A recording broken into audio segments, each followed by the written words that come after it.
Well, to one of the big stories we're going to be following today for you, former President Jacob Zuma's appeal application is going to be heard virtually today. It comes just a week now after the High Court in Pretoria declared that medical parole for him was unlawful. Just to remind you, it ordered him to return to jail to serve his 15-month sentence for contempt of court. He was granted medical parole back in September by former prisons boss Arthur Fraser. The Democratic Alliance and other organisations approaching the court over Fraser's decision, and we're also seeing many other organisations climbing in on this. So it's a very complicated story. Luckily, we have legal expert Mr. Benedict Phiri joining us to help Gareth understand exactly what we can expect from this now, because it is a bit of a backwards and forwards, isn't it, Benedict? Good morning to you. So I was under the understanding the High Court decision was pretty clear on what happens next. Obviously, Jacob Zuma's camp believes that they do have a means of appeal in this.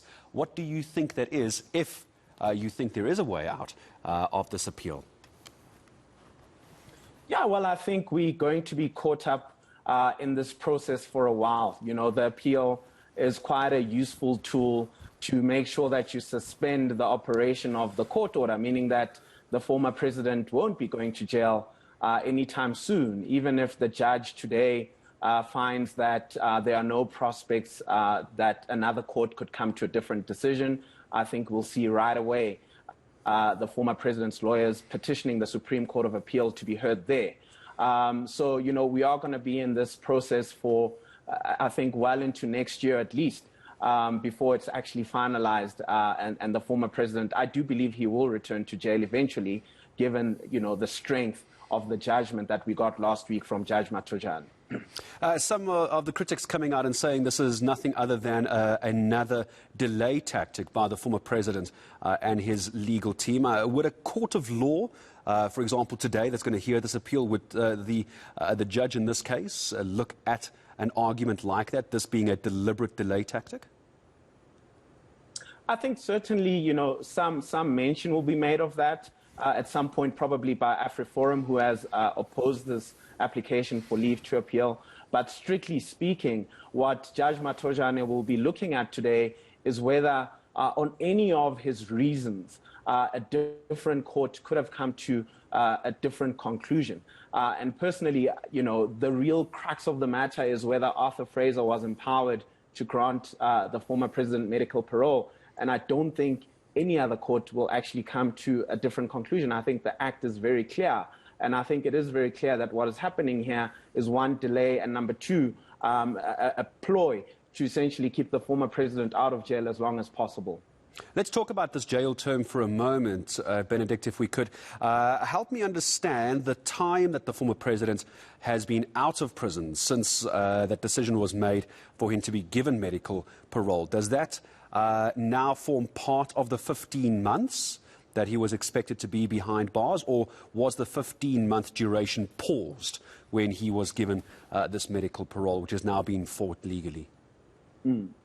So ordinarily, it would form part of the 15 months. But what Judge Matojane said here is, you know, the effect of what Arthur Fraser did was to effectively go against the Constitutional Court's order. And we're talking about the rule of law that's been impacted here.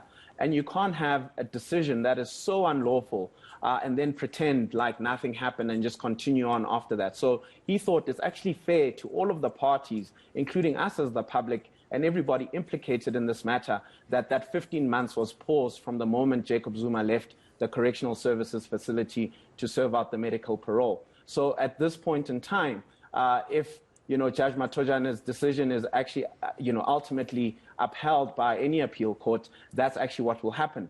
The former president will have to go back and serve the remainder of the 15 months, and this period that he's now spending at home will not be counted. And the crux there really is it meaningful? Is it meaningful, you know, his prison sentence, or rather his sentence in this particular point? You know, he's actually, you know, having quite a better time than most prisoners who would not qualify for medical parole. And I think it's right that 15 months is paused at that particular point in time, and will rerun, or rather start again from that pause till it's completed when the matter is eventually finalized. Perhaps my last question to you, Benedict, time a little bit against us on this, but I'm curious to know, I've always understood a magistrate and a judge and a court, to be more specific, would always look at the facts before them. Obviously, they would do that.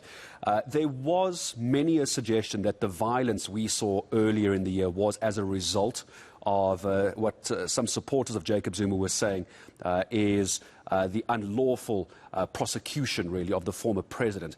Does a court look at the societal impact sending the former president back to prison might have, or does it fall outside the ambit of what the court will take into account? So, we have had a number of interesting cases relating to that sort of stuff.